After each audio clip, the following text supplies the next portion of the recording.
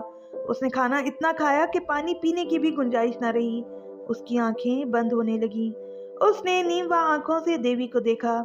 اس کی آنکھوں میں اپنے لیے نفرت دیکھ کر اسے افسوس ہوا۔ اس نے خواہ مخواہ ہی دیوی کو اپنا دشمن بنا لیا تھا۔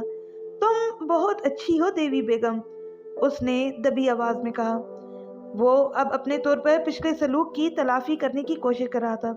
بے شک میں اچھی ہوں، لیکن تم بہت ہی برے ہو، دیوی نے کہا۔ پچھلی بار جو کچھ ہوا اس میں میرا اتنا قصور نہیں، ذہین اختر نے نرم لہجے میں کہا۔ مجھے تم وہم لگی تھی اور پھر فراڈ۔ میں روشن خیال انسان ہوں تو کیا سوچ سکتا تھا؟ ذرا انصاف سے کہو کہ میری جگہ تم ہوتی تو شاید وہی کچھ کرتی جو میں نے کیا تھا۔ ہرگز نہیں، دیوی نے تند لہجے میں کہا۔ میں کبھی کسی سے اتنا وحشیانہ سلوک نہیں کر سکتی۔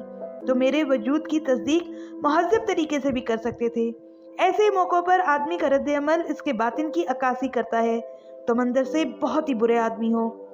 چلو اس بات کو چھوڑو، میں معافی مانگ لیتا ہوں، ذہین اختر نے کہا۔ میں تم سے دوستی کرنا چاہتا ہوں۔